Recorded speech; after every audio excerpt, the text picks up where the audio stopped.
Welcome to the Deep Dive. We're tackling something we know many of you grapple with. The seemingly infinite landscape of front-end development. Right.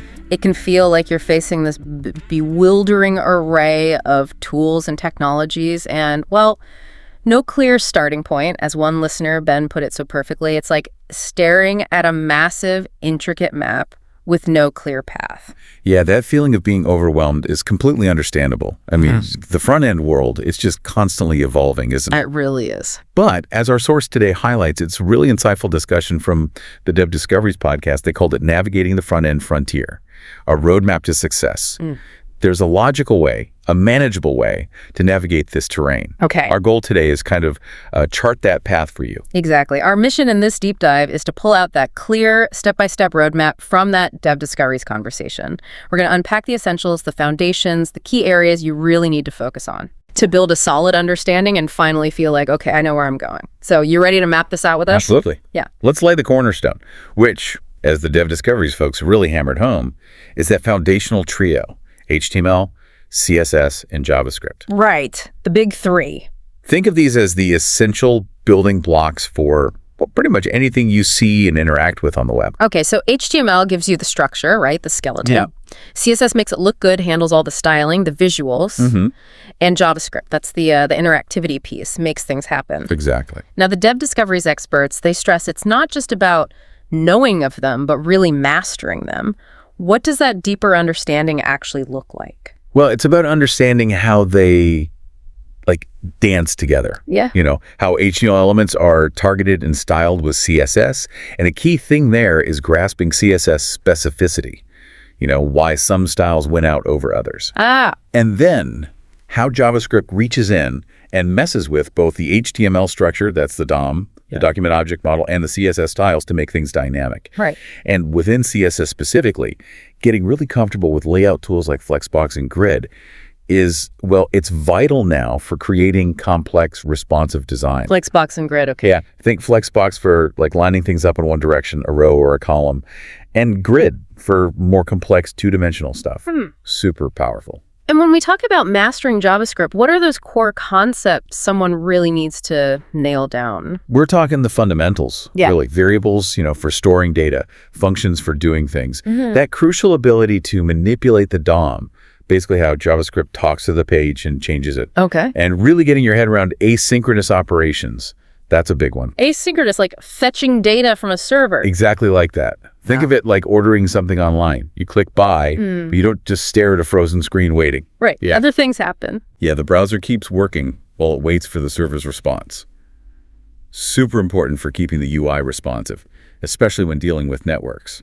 It can sound like a lot, but the good news is there are some fantastic free resources out there. Dev Discoveries mentioned a few. Oh yeah, definitely. They pointed to MDN Web Docs, which is kind of like the Bible for web tech, honestly. The Mozilla Developer Network, yeah. Great resource. Absolutely. And Free Code Camp with all its interactive coding challenges.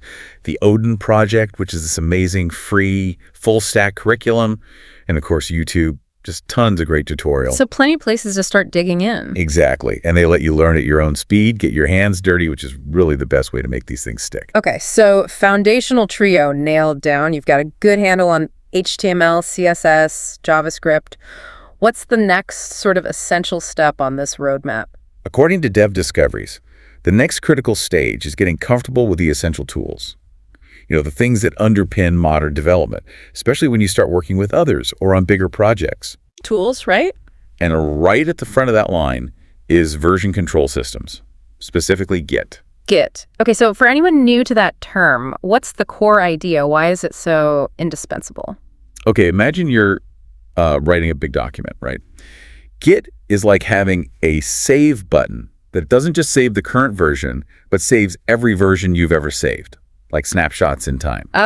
Okay. Like a history tracker. Exactly. It tracks every single change. So if you mess something up badly, you can just roll back to an older snapshot. That sounds useful. It's incredibly useful. And crucially, it lets multiple developers work on the same code at the same time without constantly overwriting each other's work.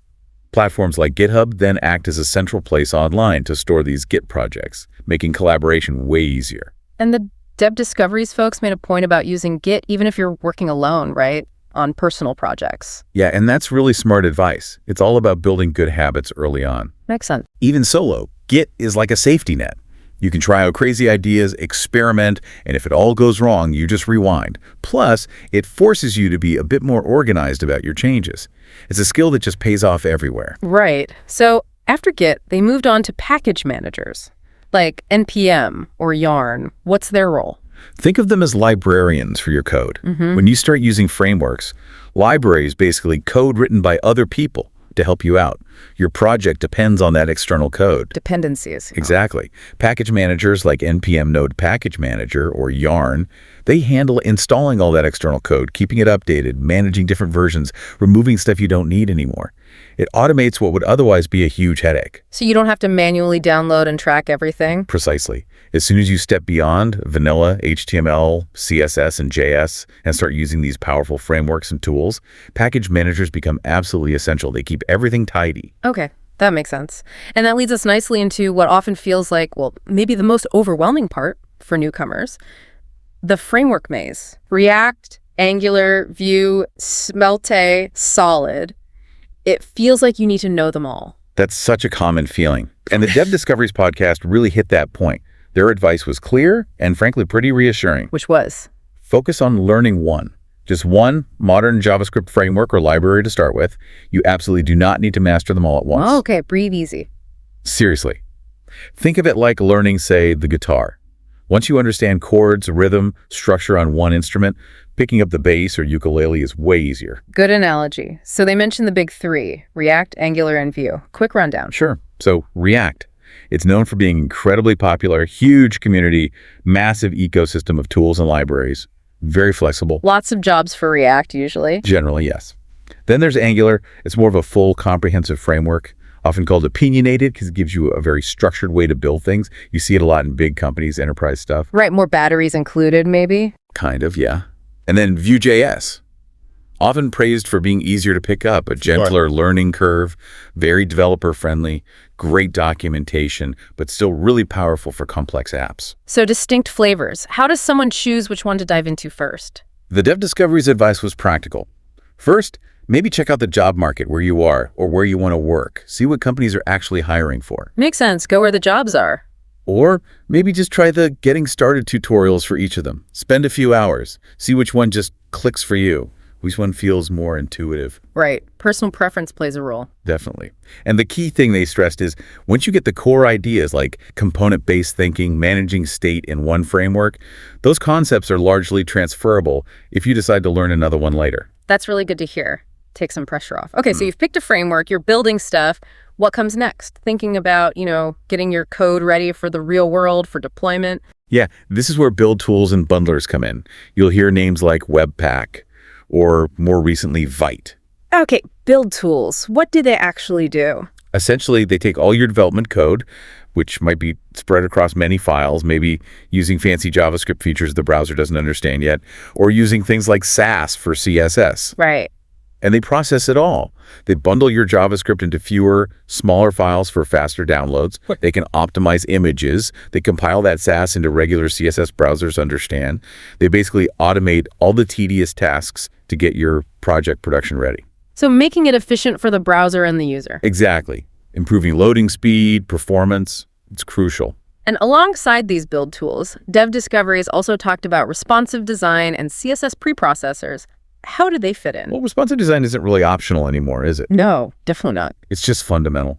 Making sure your site looks good and works well on everything from a tiny phone screen to a huge desktop monitor. Using flexible layouts, media queries, and CSS to adapt styles. Got it. And the preprocessors, like Sass or less. They're like CSS superpowers. They let you use features that plain CSS doesn't have yet, like variables, so you can define a color once and reuse it everywhere. Oh, handy. Super handy. And nesting styles, which makes your CSS structure mimic your HTML structure, making it easier to read. And mixins, which are like reusable chunks of CSS rules. It all helps you write cleaner, more organized, and easier to maintain CSS, especially on larger projects. Okay, so building efficiently, styling efficiently, you've got your site, it looks great everywhere, it's optimized, but how do you make sure it actually, works, especially as it gets more complex? Yes, the crucial topic of testing. As your app grows, adds features, gets more intricate, you absolutely need confidence that adding something new doesn't break something old. Right, the fear of breaking things. Exactly. A good testing strategy is your safety net against that fear. The Dev Discoveries hosts mentioned different kinds of testing. Yeah, they broke it down into a few main types. Think of it like layers. At the smallest level, you have unit testing. That's testing tiny individual pieces of your code like a single function in isolation, making sure that one piece does exactly what you expect. Got it. Just one function at a time. Pretty much. Then you have integration testing. That checks how different pieces, different units work together. Do they interact correctly? Makes sense. And finally, end-to-end testing, or E2E. This is like simulating a real user. Yeah. Clicking buttons, filling forms, navigating through the whole application flow from start to finish, making sure the entire user journey works as expected. Wow, okay. That sounds comprehensive. It is. And there are great libraries to help with this in the JavaScript world, like Jest or React Testing Library if you're using React. They provide the tools you need. So code written, styled, optimized, tested. Feels like we're getting there. Any other really fundamental skills every front-end dev needs? Yes, absolutely. Two more key areas came up on Dev Discoveries. Yeah. First, really knowing your way around browser developer tools. Ah, the F12 tools. Yeah. Exactly. Built right into Chrome, Firefox, Edge. They are incredibly powerful. You can inspect the HTML, see the CSS rules being applied, debug your JavaScript line by line, watch network requests. Yeah, check performance. Precisely. Analyze performance, find bottlenecks. They're just invaluable for understanding what your code is actually doing in the browser and for fixing problems. Couldn't live without them, really. And the second area? The second is having a solid understanding of web performance optimization. This is all about making your website load fast and feel responsive. So speed matters. Hugely. It covers a lot, optimizing images, making your code smaller, minification, using browser caching effectively. It's all about giving the user the best, fastest experience possible. Slow sites lose users. Absolutely. Okay, so we've built a really solid foundation now. Core languages, tools, frameworks, optimization, testing, essential skills. What about like going deeper, areas to specialize in? Right. Once you feel comfortable with that foundation, the front-end world really opens up. Lots of directions you can go. Dev Discoveries outline several interesting paths for, deeper exploration. Ooh, okay. Like what are some of those exciting areas? Well, one big one is state management libraries. Things like Redux, or maybe newer ones like ZooStand. State management. Why is that needed? As your applications get bigger, especially single-page apps, just passing data around between components can get really messy and hard to track. These libraries provide structured ways to manage that application data, that state, making it more predictable and easier to handle. Okay, for complex apps. What else? TypeScript is another huge one. It adds static typing on top of JavaScript. Typing, like types of data. Exactly. You define what type of data a variable should hold, or what a function expects to receive and return. It helps catch errors before you even run the code, makes refactoring safer, and really improves code quality and maintainability, especially on large teams. Sounds like a good idea for collaboration. It really is. Then you could dive into things like server-side rendering, SSR, or static site generation, SSG, using tools like Next.js if you're in the React world, or Nux.js for Vue. And what's the benefit there? Big benefits for initial page load speed and for SEO, search engine optimization, getting your content rendered faster and making it easier for search engines to understand. Also, really understanding API interactions, better fetching data, different HTTP methods, robust error handling. That's always valuable. Definitely. What about things more focused on the user experience itself? Yeah, great point. Progressive web apps, PWAs, building websites that can feel almost like native apps working offline, push notifications, installable to the home screen. Cool. Web accessibility, or A11Y as it's often shortened, making sure your sites are usable by everyone, including people with disabilities using assistive technologies. That's incredibly important and, frankly, ethically necessary. Absolutely vital. And finally, maybe specializing in animations and interactions, using libraries like Framer Motion or GSAP to create really smooth, engaging, delightful user interfaces, adding that extra layer of polish. Wow, okay. That is a lot of potential directions, so much to explore. But bottom line, what's the actual key? How do you really master these things and stay current? The Dev Discoveries folks boiled it down to two absolutely crucial things: building stuff and never stopping learning. Building. You got it. The absolute best way to make any of this stuff stick is to actually use it. Build projects. Start small. Maybe recreate a simple website you like. Then build a portfolio piece. Maybe contribute to an open source project.